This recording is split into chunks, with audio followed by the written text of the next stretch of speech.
I was in San Francisco a few weeks ago, and I did my first Waymo. Who has done it? You did it? Where you sit you open the car, and you use your app. It's the Waymo app. The car comes. You open the door, and there's nobody in there, and then you start driving. I thought it was actually very comfortable because I didn't have to discuss anything. I didn't have to. I'm serious. Sometimes you have good conversations, but just as often you're not in the mood. I liked it a lot. Tesla is trying to do the same with their full self-driving, and today, of course, it's not full self-driving, but they're getting there.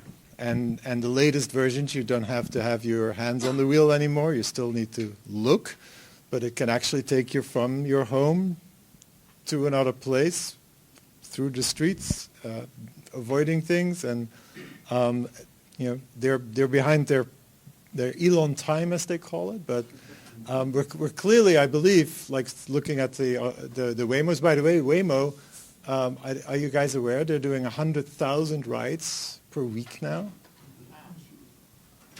They're started in L.A. Have you seen them driving here in Atlanta?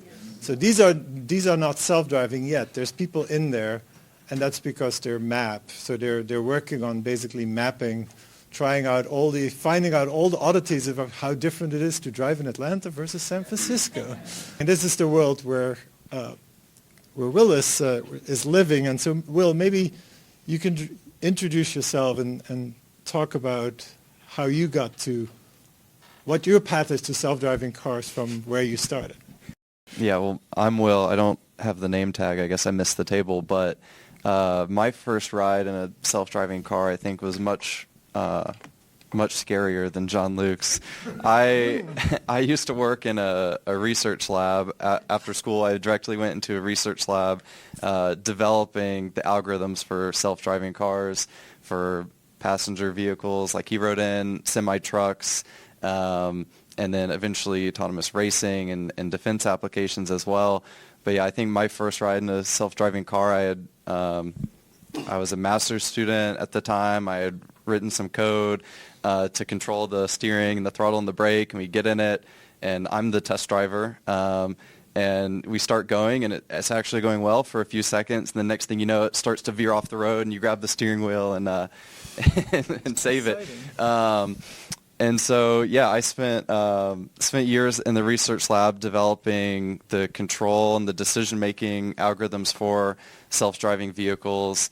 We're the first to do autonomous trucking on Canadian logging roads, in the snow, logging roads in general, but also in the snow, which is an added challenge. And through all of this experience, and especially that first one, what you learned is you need to test and make sure that they're safe to a certain level before you put a human in the car. And the way that's done in robotics and self-driving is through a virtual world, a simulation.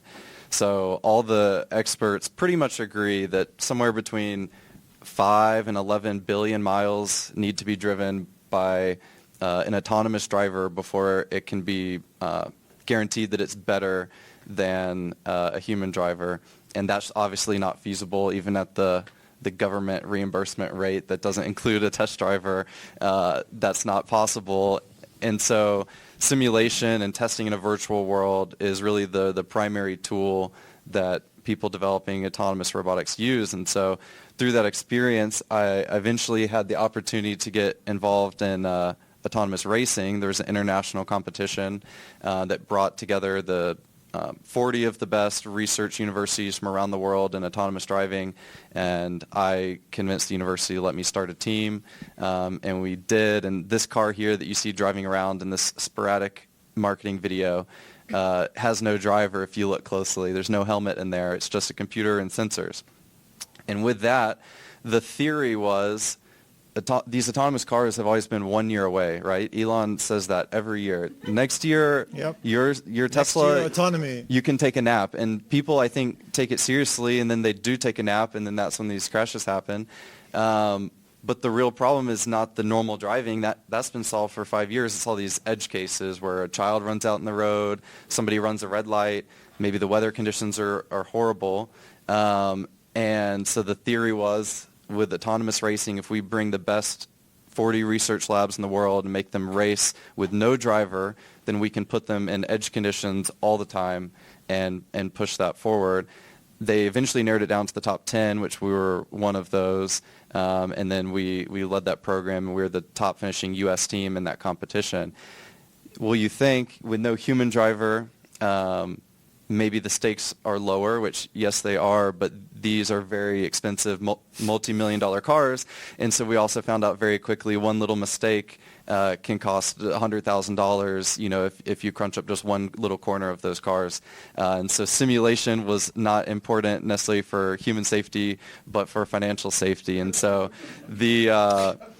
all of that very long, wordy introduction to say, there was this huge problem. We had used every simulator on the market because we were a very well-funded lab, and they were all terrible. Everything that we tested in there, you'd go into the real car, and it'd behave completely differently. And that was the sole motivation to start Autonoma.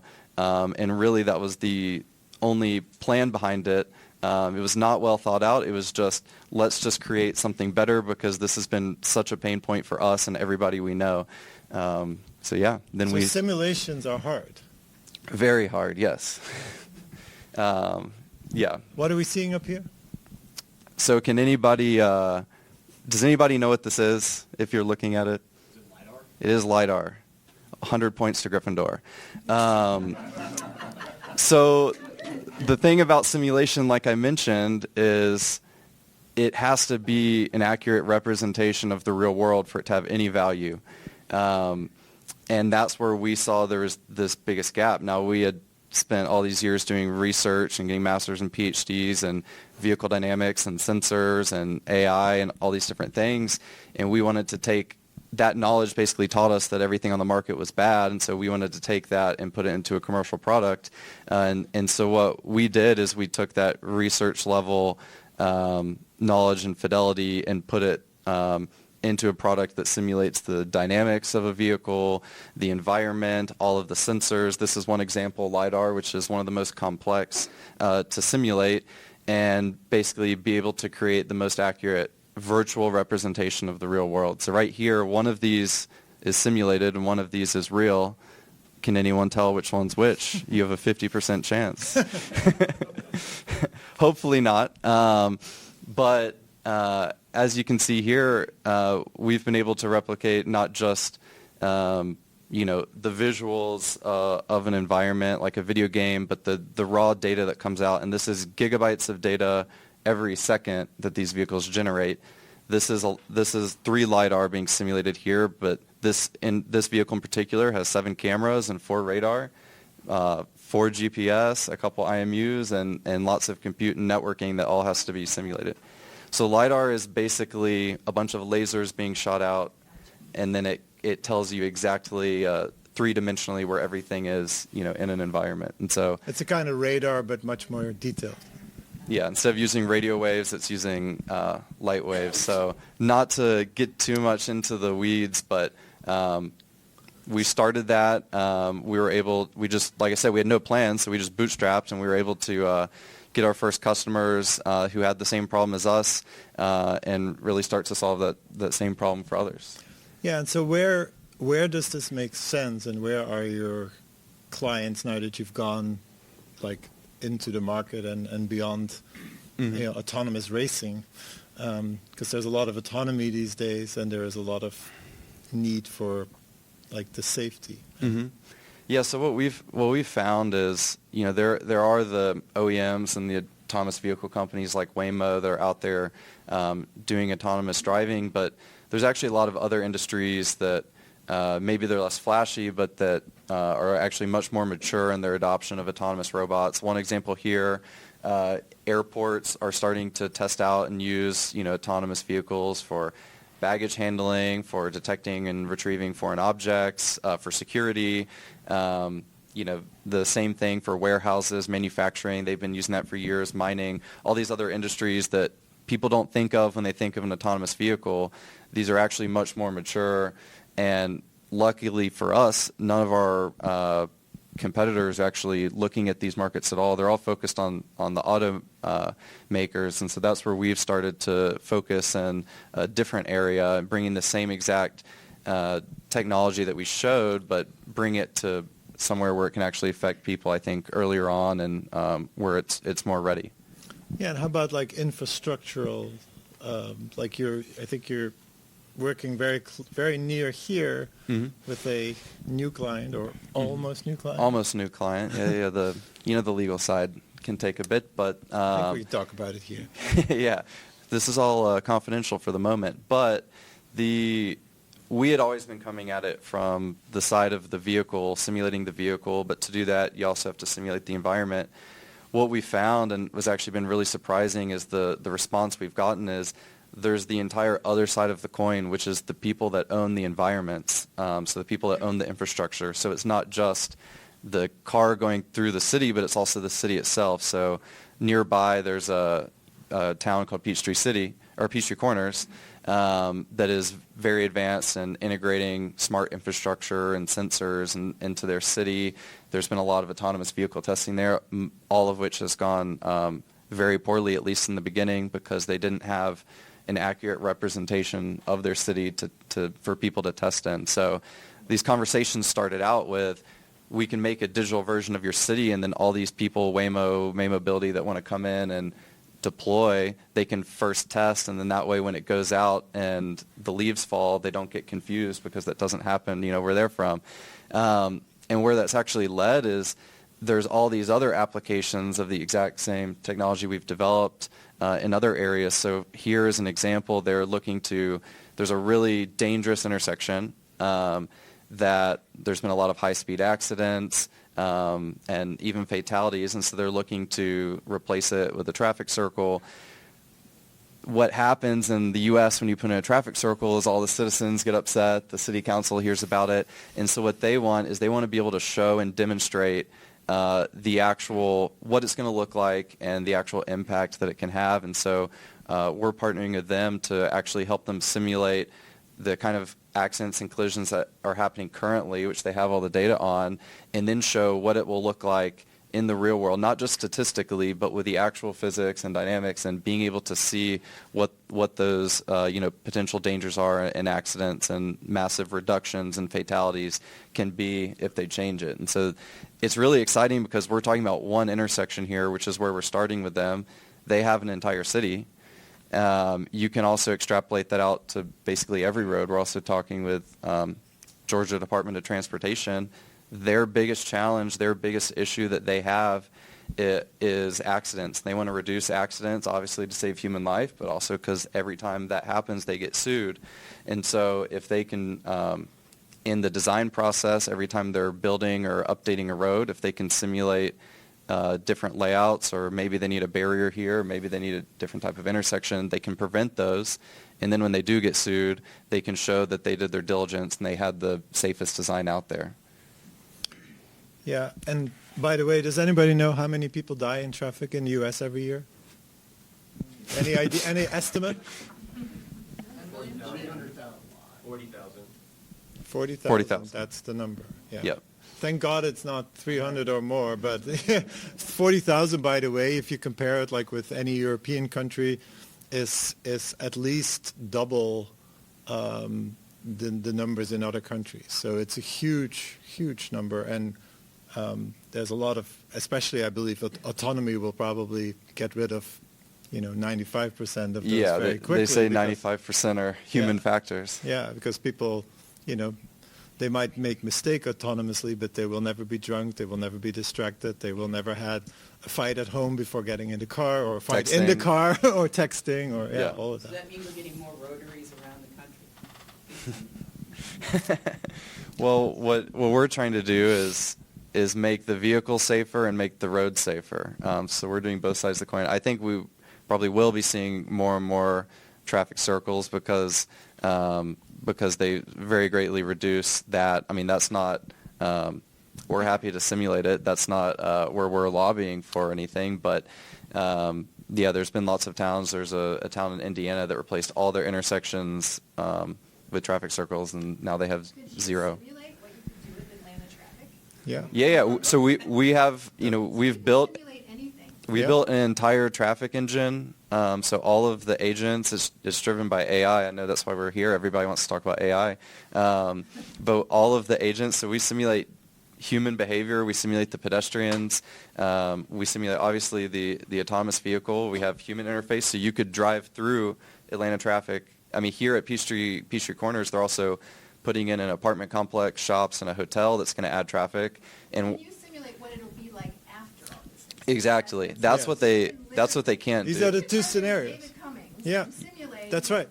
Yeah, we can simulate the entire city. have Yeah. jobs in the city, and we don't have 20 people driving in for every 20 jobs. You can. Exactly. Yeah. And it's not just statistical models that have been done in the past in 2D. It's real 3D, and they're reactive agents, and we can throw in.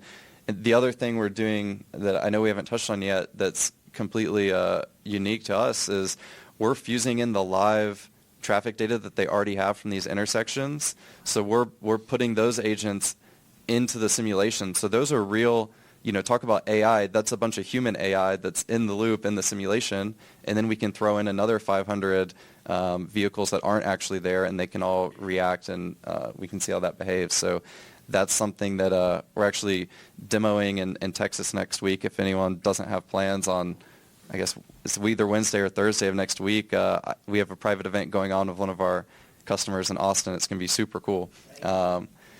But yeah, it's fusing the live data and the synthetic data to now be able to not just statistically try to determine what it's going to be like in the future. We can show it. So you could literally basically take the section with the traffic, with today's traffic data in terms of volume, and then run the traffic through to the roundabout instead of the live traffic. And I guess one of the ways to sell roundabouts is probably the fact that traffic is also going to be just much more less stuck, right? Because that's Yeah. one of the biggest advantages too. Apart from safety, it's also just more fluid, right? Yeah, you get less of the contractions Yeah. and stuff like that. So you're What takes the billions of hours needed to go train something down to less? Like, is there a way to accelerate that learning curve? Or Yeah. You just got to do it. So the reason that you need 11 billion miles of driving to test is not because you actually need 11 billion miles, but it takes 11 billion miles for you to get all of those random edge cases and variations.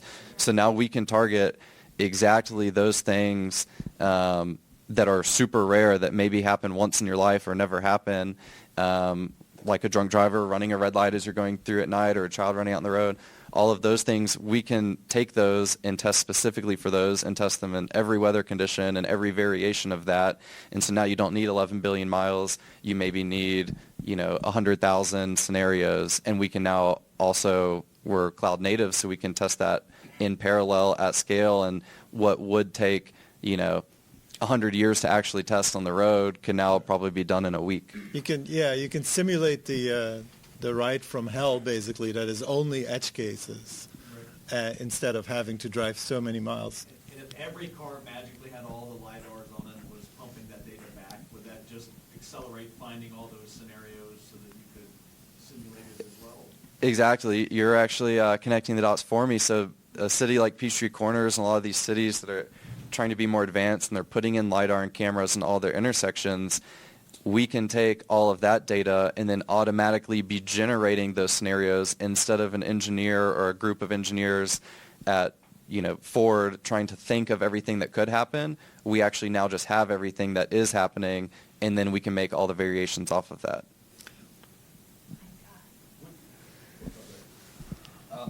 Hey, so my name's Cameron. I work with a company called CRH. We're the largest road builder in the U.S. across. We all should of our- talk. So big problem that we have is really we see that there's a lot of innovation going on with design work and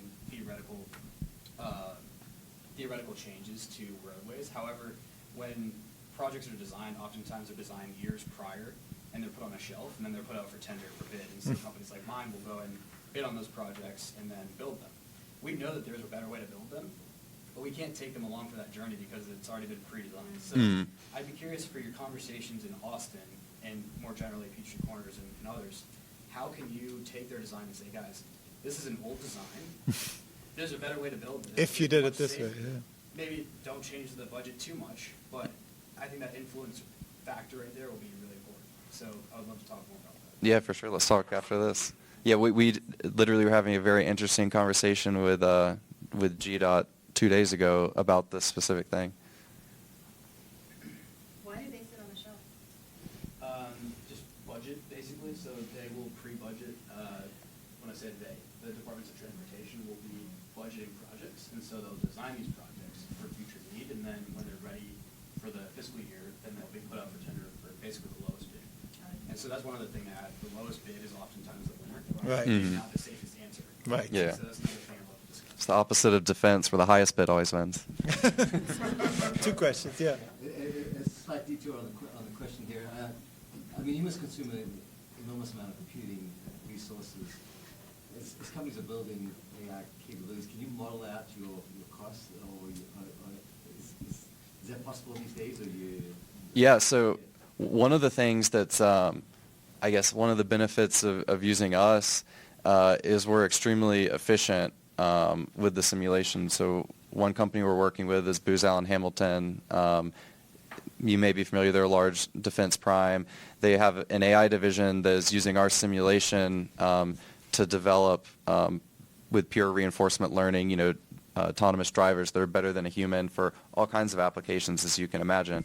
But to do that with those sorts of AI methods, they're having to run 10 or 15 million simulations to develop that. And so what we've done is we found that all of the physics engines that were out there, all of the things that kind of underline this technology were all inefficient, and they couldn't do the fidelity we wanted. So we just got really smart people and built our own from scratch.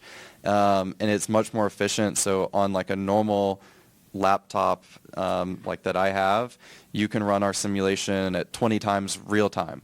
And so if you're thinking about the cloud, you're paying for the amount of time you're spending. So if you can run 100 cloud instances at a time, and then you run them at 20 times real time, then that's, obviously a huge multiplier on the amount of simulations you can run for the same cost, which maybe the biggest motivation for starting the company was one of our competitors. I won't name them here, but we were running a simulation that was 20 minutes of real time, and to do all the same type of sensors with much worse fidelity took 16 hours to run what would have been 20 minutes in the real world, and that just really held everything up. And if you're trying to test at scale, you'll just run out of money. And so it can be, depends on the application, but that's also where airports and ports and manufacturing plants that are closed environments, it's one of the reasons why I think they're able to be one of the earlier adopters, and they're able to have more